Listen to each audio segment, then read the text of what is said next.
기도하겠습니다. 모세가 이스라엘 자손 지파의 수령들에게 말하여 이르되 여호와의 명령이 이러하니라. 사람이 여호와께 서원하였으나 결심하고 서약하였으며 그렇게 듣지 말고 그가 입으로 말한 대로 다 이행할 것이니라.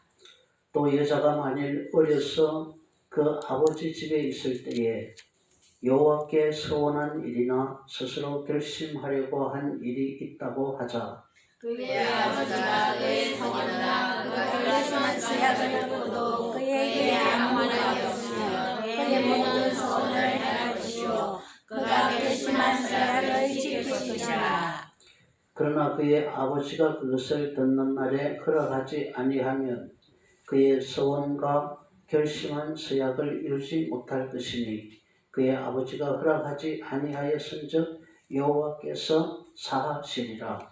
또 혹시 남편을 가질 때 서원이나 결심한 서약을 경솔하게 그의 입술로 말하였으며 그의 남편이 그것을 듣고 그 듣는 날에 그에게 아무 말이 없으면 그 서원을 이행할 것이요 그가 결심한 서약을 지킬 것이니라. 그러나 그의 남편이 그것을 듣는 날에 허락하지 아니하며 그 서원과 결심을 말고 경솔하게 입술로 말한 서약은 묘가 될 것이니 여호와께서 그 여자를 사하시리라. 아멘. 오늘 말씀의 제목은 서원을 이행하라 입니다. 서원을 이행하는 것은 사회의 질서, 또 가정의 질서, 국가의 질서와 또 사회 속에 인간 속에서 신뢰를 회복하기 위해서입니다. 결혼 서약을 하고도 그 서약을 지키지 않는 경우가 부지기수이고, 정치인들은 선거 때는 엄청난 공약을 해놓고도 공약을 지키지 않는 경우가 많습니다. 사도 바울은 말세가 되면 고통하는 때가 온다고 했는데 말세의 특징 중 하나가 배반하는 것입니다. 배반. 말을 지키지 않는 거예요. 신의를 지키지 않는 거예요. 사람과 사람 사이에 그 관계들을 전부 다 배반하는 것. 그것이 말세의 징조 중 하나다. 그래서 사람들은 고통을 받습니다. 민수기 30장은 서원 규례를 다루는 장인데 30장 전체를 오늘 우리가 읽어야 하는데 좀 시간이 부족할 것 같아서 8절까지만 읽었습니다. 이 30장은 서원 규례를 다루고 있는데 하나님의 백성들은 서원한 약속을 반드시 지켜야 한다 하는 이것이 30장의 기본 메시지입니다. 서원이라고 하는 것은 약속을 의미하거든요. 약속하는 것은 하나님의 백성은 다 지켜야 된다. 이것이 30장이 말하는 기본적인 메시지다. 오늘 본 민수기 30장에는 두 가지 종류의 약속이 있는데 3절, 4절에 보면 서원이 있고 서약이 있습니다. 3절, 4절 한번 해보시래요. 서원은 히브리어로 네데르라고 합니다. 영어로는 바우라는 단어를 쓰는데 이것은 어떤 일을 하겠다고 구두로 언약하는 것입니다. 그리고 서약은 히브리어로 아사르라는 단어를 사용하는데 이것은 스스로 제어한다, 억제한다 하는 그런 뜻을 가지고 있어요. 그러니까 서원은 무엇을 내가 하겠습니다 라는 뜻이고, 서약은 내가 무엇을 삼가하겠습니다, 제어하겠습니다, 가능한 한 하지 않겠습니다 라는 그런 언약을 가리키는 것입니다. 창세기 28장에 보면 야곱의 서원이 기록되어 있는데, 야곱이 형 에서를 위해서 외삼촌 라반의 집으로 도망가던 중에 베델에서 돌베개를 베고 잠을 자는데 하늘과 땅에 닿은 사다리를 보게 됩니다.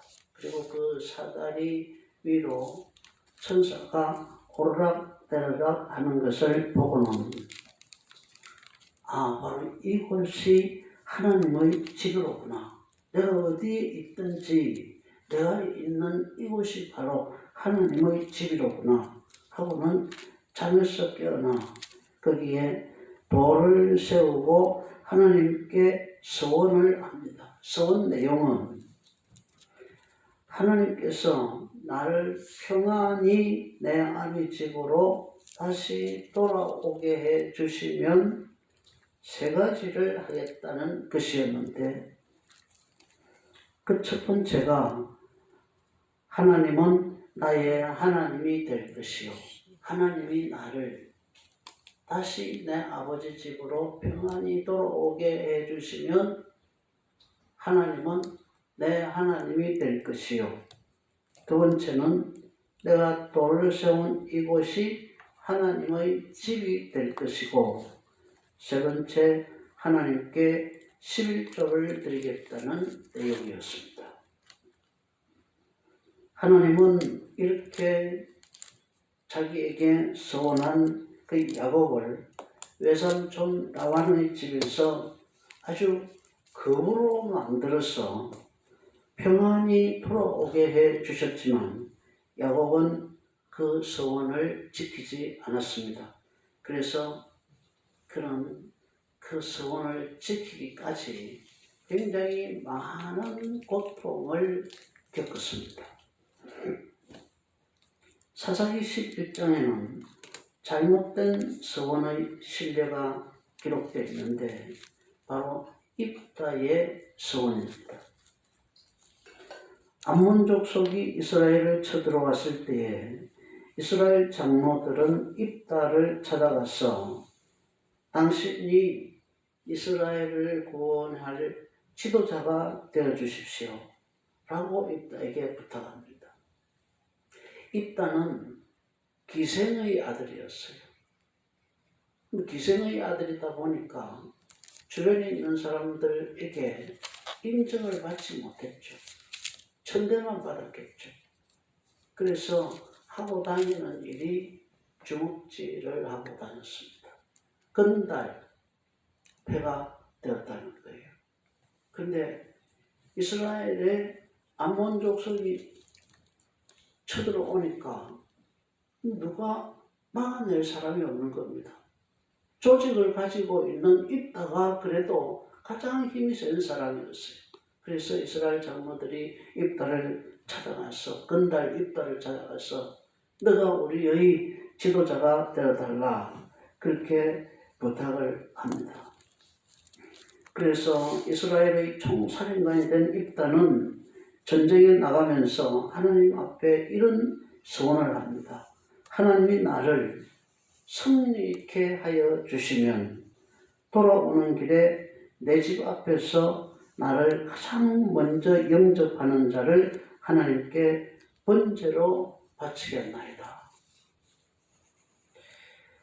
하나님이 그를 승리케 하셨는데 불행히도 그 집 앞에서 그를 제일 먼저 맞이한 자는 그의 무남동녀 외동딸이었습니다. 입다는 경솔한 소원으로 무남동녀 외동딸을 잃는 아픔을 겪었습니다. 사무엘상 1장에는 한나의 서원이 기록되어 있지요. 자식이 없어서 한이 맺혔던 한나는 만일 하나님께서 내게 아들 하나만 주시면 그 아들을 평생 여호와께 드리겠다. 그렇게 서원했습니다. 그래서 받은 아들이 사무엘이죠. 사무엘은 하나님이 들으셨다는 뜻입니다. 사무엘이라는 이름의 뜻이 하나님께서 들으셨다는 그런 뜻이에요. 하나님이 한나의 기도를 들으시고 사무엘을 주셨습니다. 한나는 약속대로 사무엘이 젖을 떼자마자 하나님께 사무엘을 바쳤고 사무엘은 이스라엘의 사사가 되어 나라를 섬기는 충성스러운 일꾼이 되었습니다. 젖을 갓된 조그마한 어린 아이를 엄마가 떼어놓는다는 것은 엄마로서는 하기 대단히 어려운 결정이죠. 17, 18살까지 키우다가 하나님 앞에 바쳐도 되지 않겠습니까? 그의 평생을 내가 하나님께 드리겠나이다 라고 서원했을 뿐 내가 아주 어릴 때부터 드리겠습니다. 그렇게 말하지는 않았잖아요. 그러니까 사랑을 주고 행복을 느끼면서 16살, 17, 18살까지 키우다가 하나님 앞에 바쳐도 아무 상관없습니다. 그런데 한나는 하나님과의 약속을 지키기 위해서 사무엘이 젖을 떼자 말자 사무엘을 하나님께 바쳤고 서원을 온전히 지킨 한나에게 하나님은 3남 2녀를 주셔서 자손의 복을 누리게 하셨습니다. 물론 사무엘은 이스라엘에서 가장 존경받는 사사로 만들어 주셨습니다. 야곱은 서원을 지키지 않아서 고통을 받았고 입다는 경솔한 서원으로 후회했고 한나는 서원을 어렵지만 온전히 지켜서 복 있는 어머니가 되었습니다. 서원이나 서약은 남자만 하는 게 아니라 여자도 할 수 있었습니다. 여자가 할 수 있으니까 한나도 한 것이죠. 근데 서원이나 서약을 하는데 중요한 것은 경솔하게 할 것이 아니라 진지하게 하고 한 번 한 서원은 신실하게 지켜야 된다는 것입니다. 오늘 본문 2절 말씀에 보면 사람이 여호와께 서원하였거나 결심하고 서약하였으면 깨트리지 말고 그가 입으로 말한 대로 다 이행할 것이니라. 그렇게 기록되어 있습니다. 이 구절에서 사람이라는 말은 남자를 가리킵니다. 즉 남자가 하나님께 서원하고 서약한 것은 다 이행해야 한다는 그런 말입니다. 그리고 3절부터 15절까지는 우리가 읽지 않았지만 이 3절부터 15절까지는 여성의 서원과 서약에 대한 말씀입니다. 여기에는 4가지 경우가 나옵니다. 여성이 서원이나 서약을 해서 하는 경우 4가지 경우가 나오는데 첫 번째 경우는 결혼하기 전의 여성의 서원, 처녀 때의 처녀의 여성의 서원. 두 번째는 이제 막 결혼한 여성의 서원.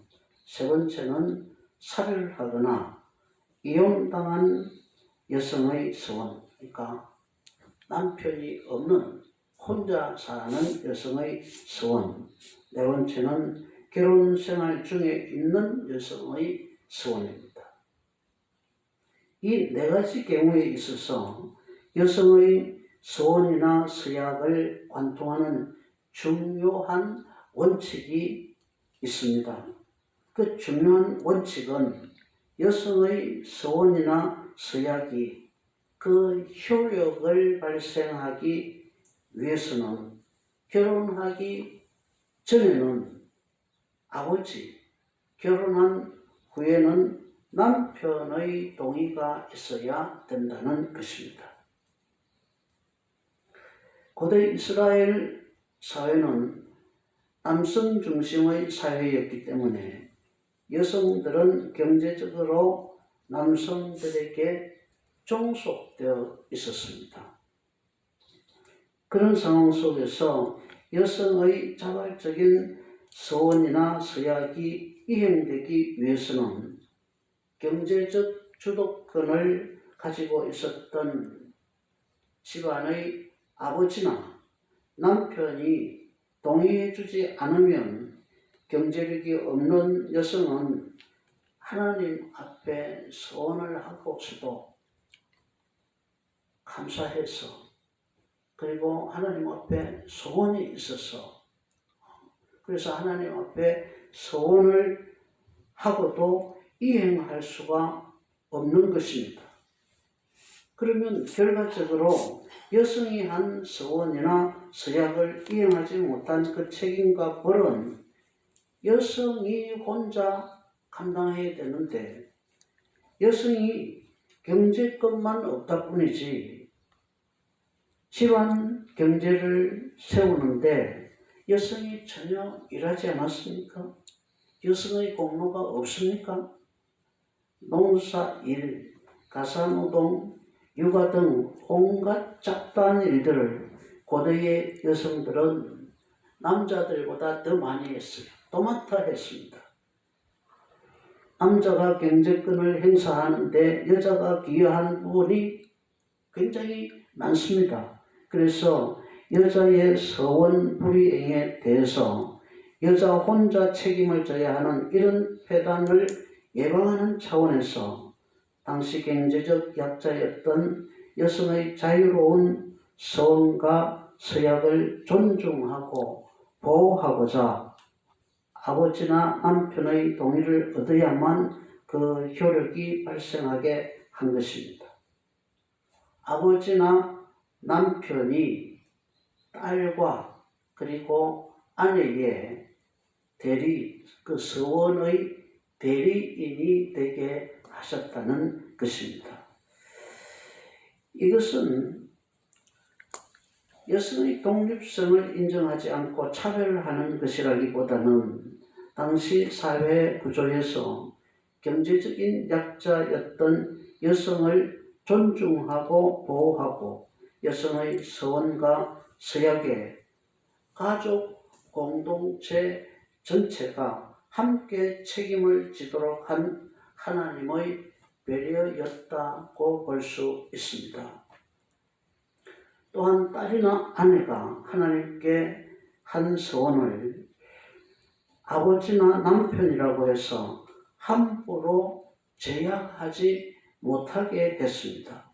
즉 딸이나 아내가 한 서원을 듣고 나서 그날 아버지나 남편이 반대하지 않으면 그 서원을 결코 무효로 할 수가 없었습니다. 그 서원을 듣고 나서 며칠 동안 생각을 한 후에 서원을 반대하면 서원을 이행하지 아니한 것에 대한 책임을 아버지와 남편에게 물었습니다. 아내가 하나님 앞에 은혜를 받고 이웃에게 은혜를 받고, 그래서 하나님 내가 이렇게 하겠습니다.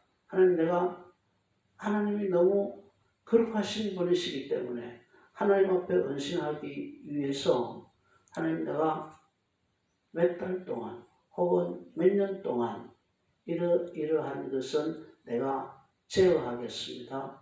내가 금지하겠습니다. 스스로 내가 그런 것들을 삼가하겠습니다. 형편이 여자도 형편이 되기 때문에 그런 소원을 하는 거잖아요. 그런데 남편이 아내가 뻔히 할 수 있기 때문에 그 정도의 경제적인 능력이 있고 그만한 능력이 있기 때문에 아내가 하나님 앞에 서원한 건데 남편이라고 해서 오래 생각해보고 그거 안 돼 그렇게 할 수 없게 했다는 것입니다. 다 남편도 알잖아요. 내 아내의 저 서원 그 얼마든지 허락할 수 있다. 우리 가정 형편상 그리고 내 아내와 나 사이에 어떤 이런 긴밀한 유대관계상 그렇게 아내가 절제를 한다 할지라도 아내와 나 사이에 별로 문제가 없다 하는 것을 다 알 수 있잖아요. 그래서 바로 그 말을 듣고 아무 말이 없으면 그 서원은 이행되는 것이고 남편이 그 말을 듣고 다 될 만한 일인데 오래 생각하고 있다가 며칠 있다가 그거 안 돼 라고 하면은 그 책임은 누가 진다고요? 그 남편이 지도록 그렇게 했다는 것입니다. 14절 15절 말씀 보겠습니다. 14절 15절 같이 읽겠습니다. 시작. 그의 남편이 여러 날이 지나도록 말이 없으면 아내의 서원과 스스로 결심한 일을 지키게 하는 것이니 이는 그가 그것을 들을 때에 그의 아내에게 아무 말도 아니하였으므로 지키게 됨이라. 그러나 그의 남편이 들은 지 얼마 후에 그것을 무효하게 하면 그가 아내의 죄를 담당할 것이다. 아멘.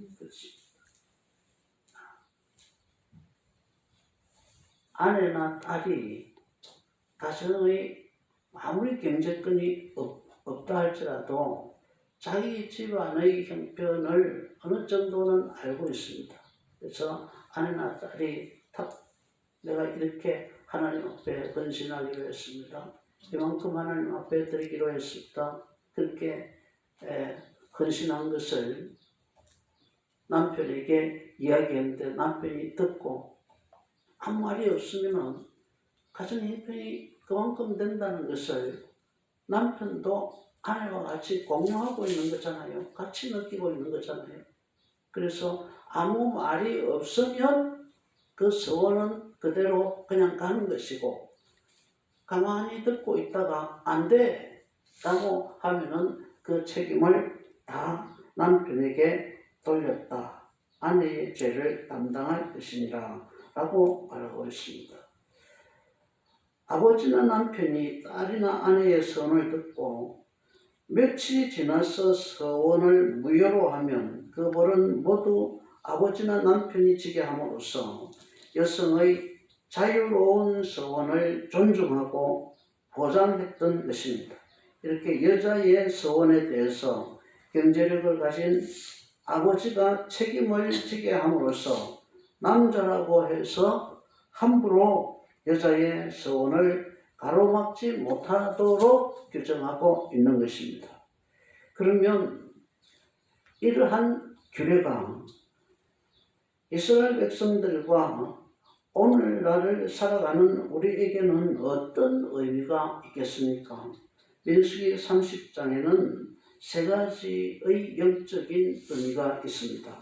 첫 번째는 하나님은 자기 백성들의 삶 속에 권위에 대한 질서를 정해 놓으셨다는 것입니다.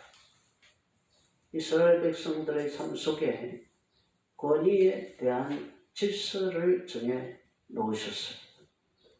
자녀들에게는 아버지가 갖는 권위가 있고 아내들에게는 남편이 갖는 권위가 있습니다. 하나님은 인간이 살아가는 삶과 조직 속에 질서를 세워두셨습니다. 남자의 서원이나 서약은 남자 자신이 직접 책임지게 했지만 여자의 경우에는 결혼 전에는 아버지, 결혼 후에는 남편의 동의를 꼭 받도록 했습니다. 이것은 여성이 남성보다 열등하고 남성이 여성보다 우월하다는 것을 말하는 것이 결코 아닙니다. 아버지보다 우월한 자녀들이 많죠. 자녀들은 인류 대학을 졸업하고 사회적으로 명망이 높아도 부모는 시골에서 필부로 사는 그런 사람일 수 있습니다. 자녀가 부모보다 우월하다고 해서 자식과 부모의 위계 질서는 바뀌지 않습니다. 자식이 아무리 명망이 높아도 가정에서 아버지와 아들의 위치는 바뀌지 않기 때문에 가정이 유지되는 것입니다.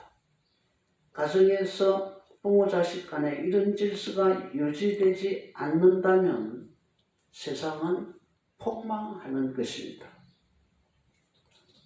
또 남편보다 훌륭한 아내들도 많습니다. 남자라고 다 큰 소리는 칠 수 있겠죠. 집에서 힘이 세니까. 그러나 남자라고 다 여자보다 우월하지 않습니다. 그러나 아내가 훌륭하다고 해서 남편의 권위를 무시하면 그 가정의 질서는 깨지는 것입니다. 직장에도 상사보다 탁월한 능력을 가진 말단 사원들이 많습니다. 그럼에도 불구하고 상사로서 대우하는 것은 회사의 질서가 있기 때문인 것입니다. 능력이 있다고 권위를 짓밟아버리면 그 사회는 망가지고 그 사회는 망하는 것입니다. 요즘은 학생들이 어학연수를 많이 다닙니다. 그래서 영어 선생님들이 영어 가르치는 것이 굉장히 어렵다고들 말하고 있습니다. 선생님들의 발음을 지적하는 학생들이 많기 때문에 영어 수업을 진행하기가 굉장히 어렵다는 거예요. 그러나 발음이 더 좋다고 해서 학생이 선생님을 가르칠 수 있겠습니까? 말하는 것과 가르치는 것은 하늘과 땅 차이입니다. 학생이 선생님보다 발음이 더 좋다고 선생님의 권위를 무시하면 그 학생은 자라서 뭐가 되더라도 그 사람의 인생은 그것으로 끝입니다. 실력이 있어서 잠깐 누가 자기를 써줄 수는 있어도 아무도 그런 사람과 깊은 인간관계를 맺으려고 하지 않습니다. 그런 사람은 인류대학 아니라 후인류대학을 나와도 세상에서 아무에게도 존경받지 못하고 인생을 끝내게 됩니다. 권위와 질서에 도전하는 것은 항상 한 개인의 인생뿐만 아니라 또 가정에서도 그런 비참한 결과를 만들어내는 것입니다. 귀신론의 대가 콘라드 뮤렐 목사라는 분이 계세요. 근데 그분이 하시는 말씀 중에 귀신이 가장 왕성하게 역사하는 곳은 권위가 무시당하는 곳이다. 그렇게 말씀하셨습니다. 귀신이 가장 강력하게 역사하는 곳이 어디냐? 그곳은 바로 권위를 무시하는 곳이다 하는 것입니다. 가정, 직장, 교회, 학교, 사회 어떤 조직이건 마찬가지입니다. 권위가 무시되는 곳에는 귀신이 강력하게 역사할 확률이 매우 높습니다. 오늘 본문에서 여성이 아버지와 남편의 동의를 받아야 된다는 것은 이스라엘 공동체와 가정들이 하나님이 정하신 질서와 권위를 지킴으로 가정을 온전히 유지하도록 하시기 위한 하나님의 장치였습니다. 둘째로 오늘 본문에서 하나님은 여성들을 폄하하시는 분이 아니라 오히려 보호하시는 분이심을 보여주십니다. 전 세계적으로 기독교가 들어간 국가들은 모두 여성 인권이 크게 향상되었습니다. 그 중에서도 여성 인권이 급속도로 향상된 곳은 바로 대한민국이 아닐까 생각합니다. 우리나라 조선시대의 여성들에게 인권이라는 것이 있었습니까? 해방될 때까지만 해도 작은 마누라, 큰 마누라가 한 집에 사는 집도 많았습니다. 7, 80년 전만 해도 남자는 바람을 피워도 죄가 안 되고 마누라를 둘 데리고 살아도 죄가 안 됐습니다. 근데 지금은 어떻습니까? 남자가 새벽에 출근하면서 쓰레기 봉지 안 들고 나가고 평소에 집에서 설거지 하지 않으면 간이 큰 남자라고 말합니다. 우리나라에서 여성이 참정권을 갖게 된 것이 1948년 5월 10일입니다. 여성 참정권의 역사는 세계적으로 볼 때도 생각보다 오래되지 않았습니다. 뉴질랜드가 가장 빠르고요. 1800년대 후반이죠. 1800년대 후반에 뉴질랜드는 여성의 참정권을 허락했고요. 미국은 1920년, 영국은 1928년, 프랑스는 1946년, 대한민국은 그로부터 2년 뒤인 1948년입니다. 이것은 스위스보다 더 빠릅니다. 우리나라에서 여성들의 인권이 이렇게 급속하게 신장된 것은 오롯이 기독교의 영향입니다. 하나님의 사상이 평등 사상이기 때문이죠. 우리나라는 처음부터 국가를 건설할 때 헌법 속에 남녀 평등을 심어 놓았습니다.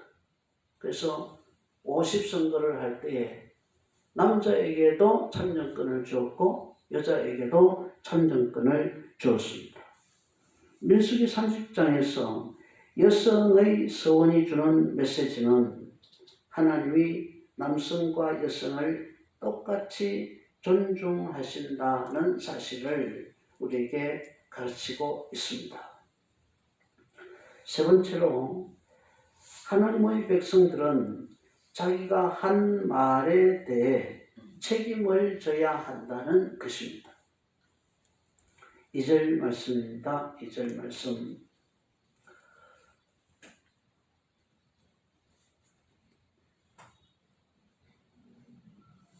사람이 여호와께 서원하였거나 결심하고 서약하였거든 깨트리지 말고 그가 입으로 말한 대로 다 행할 것이니라 라고 기록되어 있고 4절 후반절에도 서약을 지킬 것이니라 라고 기록되어 있습니다. 예수님도 이와 동일한 말씀을 마가복음, 마태복음 5장 34절부터 37절에 기록하고 있습니다. 거기 보면 너희는 도무지 맹세하지 말라고 그렇게 말씀하고 있어요. 하늘로도 맹세하지 말고 땅으로도 맹세하지 말고 성전으로도 맹세하지 말라. 도무지 맹세하지 말라. 그런 말이 있습니다. 근데 그 말이 오늘 이 말과 의미상으로 같다는 것입니다. 반드시 지키라는 겁니다. 맹세하지 말라는 그 말이 반드시 지키라, 서약을 지키라, 맹세를 지키라는 그런 말이라는 거예요. 신약시대를 살아가는 우리가 아무런 서약도 하지 않고 서원도 하지 않고 살 수는 없습니다. 법정에서 위정을 하지 않겠다는 서약도 해야 하고, 결혼할 때 혼인 서약도 하고, 계약할 때도 계약서를 씁니다. 단단히 약속하지 않으면 문제가 생길 수 있고, 문제가 생겼을 때 증거력을 확보하려면 맹세가 필요한 겁니다. 서약이 필요한 거예요. 계약서를 써놓는 것이 필요하다는 겁니다. 그러므로 예수님께서 도무지 맹세하지 말라고 하신 것은 아무 맹세도 하지 말라는 것이 아니라 지킬 수 없는 맹세를 하지 말라는 그런 뜻입니다. 예수님 시대에 하나님의 백성들인 이스라엘 백성들이 하나님의 이름을 핑계대고 지킬 수도 없는 약속들을 남발했어요. 저 사람하고 내가 약속을 하면 무엇을 빌리고 하나님의 이름으로 내가 갚겠다고 이렇게 약속을 하면 저 사람이 빌려줄 것 같다. 그래서 그렇게 하나님의 이름을 걸고 약속을 했습니다. 근데 약속을 하고 나서는 그냥 그 약속을 지키지 않는 거예요.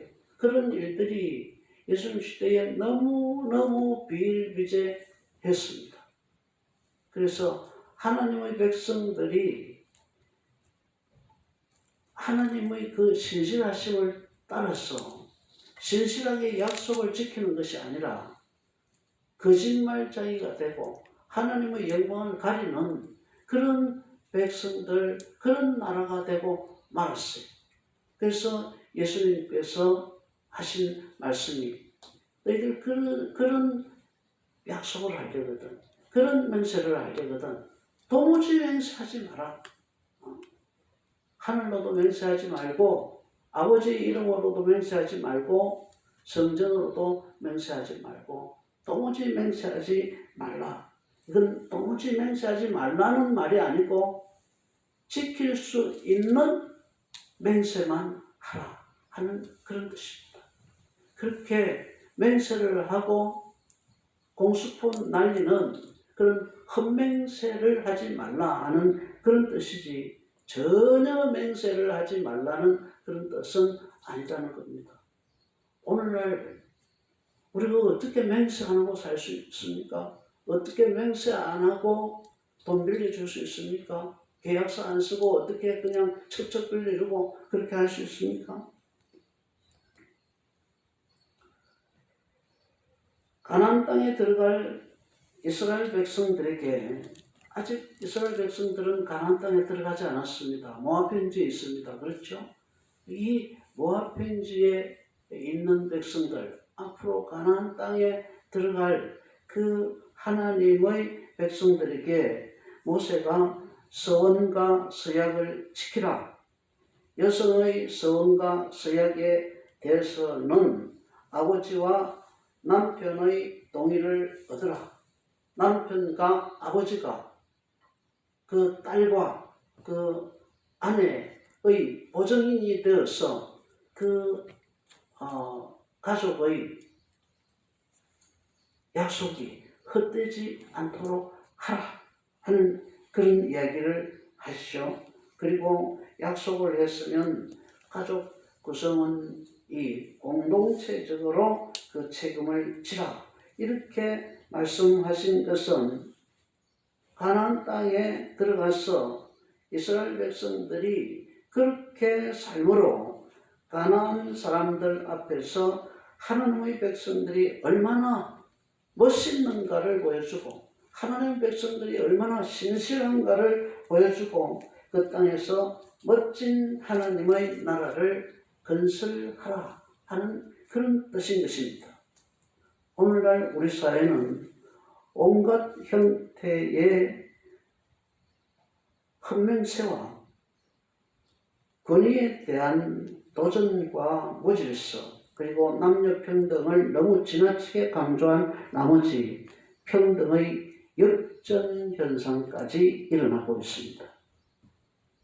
이렇게 권위에 대한 도전과 헛말과 거짓이 난무하는 세상에서 우리 그리스도인들은 하나님께 드린 서원, 결혼 서약, 직분자 서약, 세례 서약, 개인 간의 거래, 약속 등 자신이 한 말에 대해서 자신이 하나님 앞에서 두 손 들고 선서한 그 선서에 대해서 진실하게 책임을 지고 약속을 이행함으로 불신실한 세상 속에 하나님의 자녀들의 신실함을 드러내고 이 땅 위에 영광스러운 하나님의 나라를 건설하라고 오늘 이 서원이라고 하는 이 약속을 통해서 하나님이 우리들에게 그것을 요구하고 계시는 것입니다. 바울은 말세에 고통하는 때가 이르면 사람들이 배반하기를 일삼게 될 것이라고 일찍부터 예언했습니다. 저와 여러분들이 하나님께서 오늘 우리에게 주신 이 말씀을 우리의 가슴 속에 깊이 새기고 세상 사람들과 달리 우리의 말에 대해서 우리가 뱉은 말에 대해서 우리가 하나님께 한 그러한 서원에 대해서 세상 사람들 앞에서 그 약속을 지킴으로 보이지 않는 하나님에 대해서 마치 그가 모든 곳에서 우리를 보고 계시는 것처럼 우리의 약속에 대해서 두려운 마음으로 우리가 그분과의 약속을 지키고 세상 사람들과의 약속을 지키고 이웃과의 약속을 지킴으로써 역시 하나님의 사람들은 진실하고 그리고 신실한 사람들이다. 이렇게 세상에 하나님의 영광을 드러내고 이 세상 속에서 하나님의 나라를 영광스럽게 건설해가는 저와 여러분 되시기를 주님의 이름으로 축원드립니다. 아멘. 기도하겠습니다. 바울은 말세에 고통하는 때가 이르면 사람들이 배반하기를 일삼게 될 것이라고 일찍부터 예언했습니다. 오늘날 바울이 말했던 그런 배반이 우리 사회를 매우 고통스럽게 합니다.